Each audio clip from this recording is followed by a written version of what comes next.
Hello everyone, all of you are watching my channel F O dilemma. So guys, आज की इस video में हम बात करेंगे कि जो हमारा इंडियन पीनल कोड है उसका स्ट्रक्चर क्या है। मतलब कैसे उसमें चैप्टर और सेक्शंस प्लेस्ड है, किस सेक्शन में क्या लिखा है, चैप्टर्स किस तरीके से क्या बताते हैं। तो बिना देर किए लेट्स स्टार्ट द वीडियो।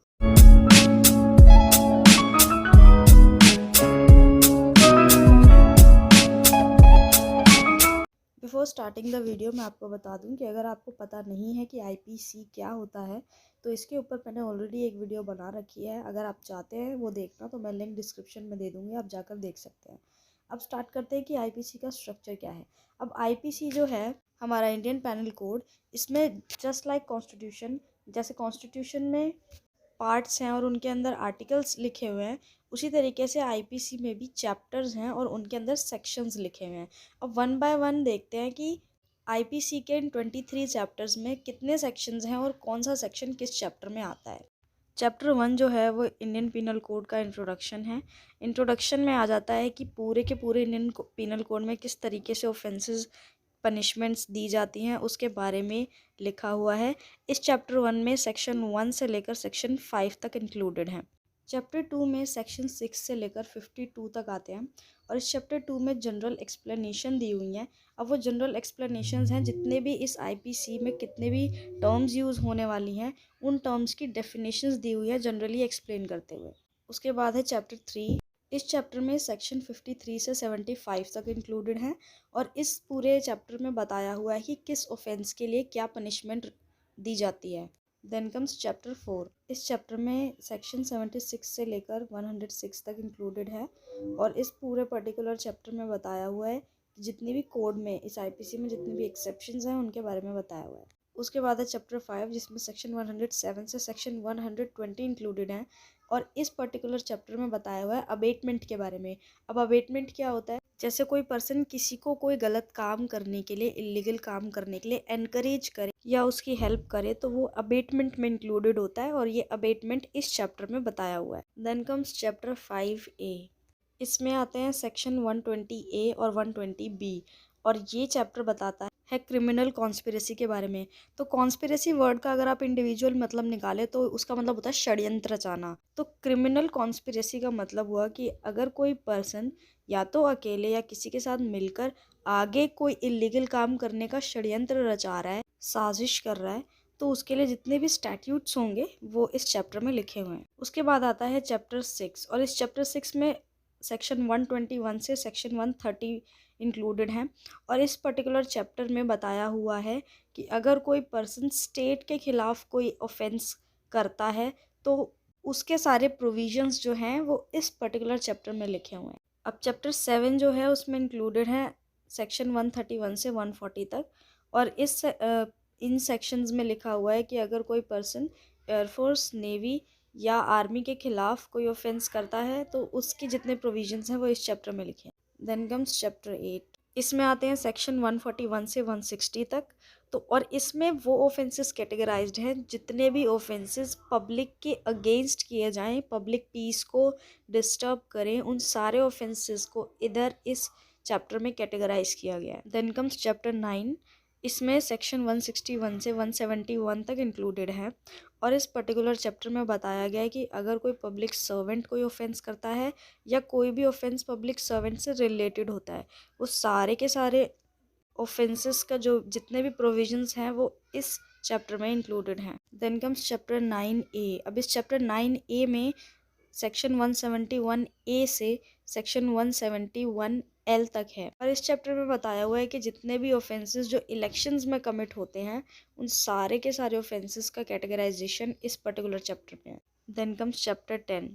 इस चैप्टर में सेक्शन 172 से 190 तक है और इस चैप्टर में उन ऑफेंसेस को कैटेगराइज किया गया है जिनमें अगर कोई पब्लिक सर्वेंट है वो अपनी अथॉरिटी से कोई काम कर रहा है और उसके काम करने में कोई पर्सन बाधा डाले तो वो सारा का सारा ऑफेंस इस चैप्टर में कैटेगराइज्ड है। उसके बाद है चैप्टर 11। इस चैप्टर में आते हैं अगर कोई पर्सन कोर्ट में फॉल्स एविडेंस पेश करता है, यानी कि झूठे सबूत पेश करता है या बनाता है।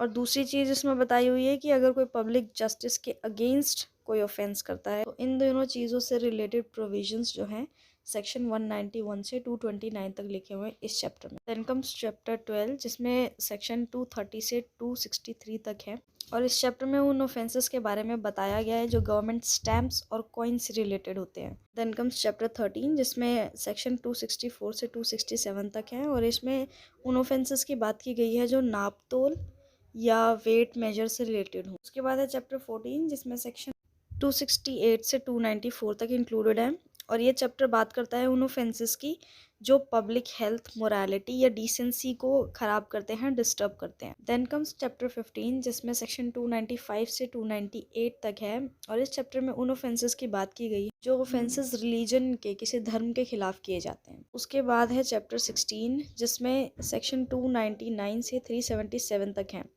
और इस चैप्टर में वो ऑफेंसेस इंक्लूडेड हैं जिनमें किसी भी ह्यूमन बॉडी को हर्ट किया जाए। अब इसकी सब कैटेगराइजेशन है, मैं वन बाय वन आपको वो भी बताती हूँ। ये जो ऑफेंस है ह्यूमन बॉडी को हर्ट करने का, इसके सब कैटेगराइजेशन में आता है जिसमें सेक्शन 299 से 311 बात करता है मर्डर एंड कल्पेबल होमिसाइड की। सेक्शन 312 से 318 बात करता है मिसकैरेज, एक्सपोजर ऑफ इन्फेंट, मतलब बच्चे को किसी ऐसी जगह रख देना जहाँ एनवायरनमेंट की वजह से, भूख प्यास की वजह से उसकी डेथ हो जाए। कंसीलमेंट ऑफ बर्थ, यानी किसी बच्चे का जन्म हुआ भी है या नहीं वो पेरेंट्स छुपाएं, that is concealment of birth. And injuries of unborn child, ये 4 चीज़ें थी इन सेक्शंस में। उसके बाद सेक्शन 319 से 338 तक किसी को हर्ट करने के लिए जितने ऑफेंसेस हैं वो इस सेक्शन में आते हैं। देन सेक्शन 339 से 348 तक बात करते हैं wrongful restrain and wrongful confinement के बारे में। उसके बाद सेक्शन 349 से 358 तक बात करते हैं असॉल्ट यानी हमला करना और क्रिमिनल फोर्स यानी किसी भी इंटेंशन से किसी को हर्ट करना, दैट इज़ क्रिमिनल असॉल्ट। तो इन दोनों चीज़ों की बातें जो हैं इन सेक्शंस में हैं। उसके बाद सेक्शन 359 से 374 बात करते हैं स्लेवरी यानी कि किसी को बंधक बनाना, किडनैपिंग और एबडक्शन, एबडक्शन यानी अपहरण करना। तो इन सारी चीज़ों के बारे में इन सेक्शंस में लिखा हुआ है। एंड लास्ट सेक्शन 375 से सेक्शन 377 तक बात करते हैं सेक्सुअल ऑफेंसेस जैसे रेप एंड सोडोमी। इसके बाद है चैप्टर 17 जिसमें सेक्शन 378 से सेक्शन 462 तक की बात की गई है और इन सेक्शंस में प्रॉपर्टी के अगेंस्ट किए जाने वाले ऑफेंसेस के बारे में बताया हुआ है।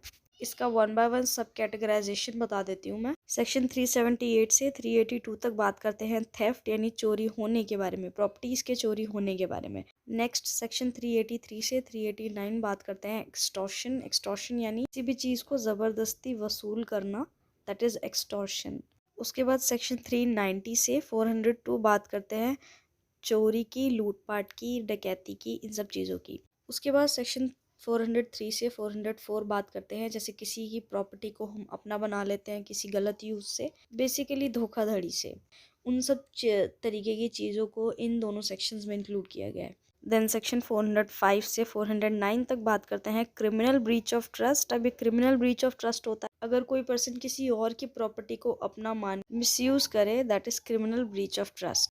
देन सेक्शन 410 से 414 बात करते हैं स्टोलन प्रॉपर्टी की एक्वायरिंग के बारे में, मतलब किसी भी चोरी की हुई चीज़ को या खोई हुई चीज़ को अगर हम ओन कर लेते हैं, that is also an offence और वो इन सेक्शंस में कैटेगराइज्ड है। सेक्शन 415 से सेक्शन 420 बात करते हैं चीटिंग यानी धोखेबाजी की।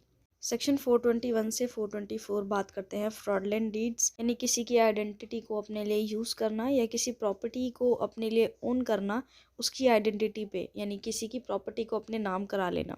सेक्शन 425 से 440 बात करते हैं मिसचीफ यानी जो बचकानी हरकत होती है उनके बारे में। एंड नाउ सेक्शन 441 से 462 बात करते हैं क्रिमिनल ट्रेसपास यानी किसी की प्रॉपर्टी में अनविलिंगली आप एंटर कर जाएं without permission, that is criminal trespass. Now then comes chapter 18 जिसमें सेक्शंस 463 से 489 ई तक आते हैं और इस चैप्टर में बात की जाती है documents related offences and property mark related offences में। अब इसकी जो सब कैटेगराइजेशन है वो इस तरीके से है। सेक्शन 463 से 477 ए तक बात करते हैं उन ऑफेंसेस की जो कि डॉक्यूमेंट्स से रिलेटेड होते हैं। उसके बाद सेक्शन 478 से 489 तक बात करते हैं offences related to property mark और उसके बाद सेक्शन 489 ए से 489 ई तक उन ऑफेंसेस की बात करते हैं जो कि नोट्स से रिलेटेड हो, बी इट बैंक नोट्स और करेंसी नोट्स। उसके बाद आता है चैप्टर 19 जो कि बात करता है सेक्शन 490 से 492।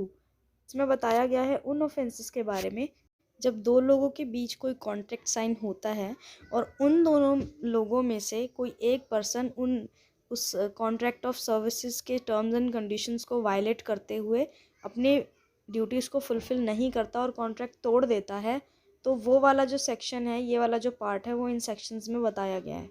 मतलब इस criminal breaching of contract of service को इन तीनों सेक्शंस में बताया हुआ है। देन कम्स चैप्टर 20 जिसमें 493 से 498 तक के सेक्शंस लिखे हुए हैं और इन सेक्शंस में बताया गया है उन ऑफेंसेस के बारे में जो कि मैरिज के अगेंस्ट होते हैं, शादी के अगेंस्ट होते हैं। फिर आता है चैप्टर 20A जिसमें एक ही सेक्शन है, दैट इज़ 498A, और इस सेक्शन में बताया गया है कि अगर कोई हस्बैंड या हस्बैंड का कोई रिलेटिव किसी वुमेन के अगेंस्ट क्रुएलिटी करता है, कोई गुनाह करता है, तो इन सब चीज़ों से रिलेटेड जितने प्रोविजंस हैं वो इस सेक्शन में लिखे हुए हैं। उसके बाद आता है चैप्टर 21 जिसमें आते हैं सेक्शन 499 से 502 तक, और इस चैप्टर में बताया हुआ है डिफेमेशन के बारे में, यानी मानहानि या किसी की बदनामी करना। उसके बाद है चैप्टर 22 जिसमें आते हैं सेक्शन 503 से 510 तक, और इस चैप्टर में बात की गई है क्रिमिनल इंटिमिडेशन, यानी किसी पर्सन को उकसाना किसी काम को करने के लिए, उसे अनॉय करना या इंसल्ट करना। और इसके बाद आता है हमारा last chapter, that is chapter 23 जिसमें आता है हमारा लास्ट सेक्शन, दैट इज़ 511। और ये सेक्शन और ये चैप्टर बात करता है उन ऑफेंसेस की जिसमें एक पर्सन पूरे के पूरे ऑफेंसेस करने की पूरी तैयारी कर चुका होता है, that is attempt to commit offence. तो ये थे आईपीसी के सारे 23 चैप्टर्स और उसके 511 सेक्शंस। बेसिकली मैंने आपको बता दिया कि कौन सा सेक्शन क्या बात करता है और कौन सा चैप्टर में क्या बेसिकली बताया हुआ है। आई होप ये वीडियो आपके लिए हेल्पफुल थी। अगर वीडियो आपको अच्छी लगी है और समझ आई है देन प्लीज़ लाइक इट, और अगर इसी तरीके की इन्फॉर्मेटिव वीडियोस आप चाहते हैं then subscribe my channel and उस बेल आइकन को ज़रूर प्रेस कर देना ताकि मेरी कोई भी अपडेट आपसे मिस ना हो।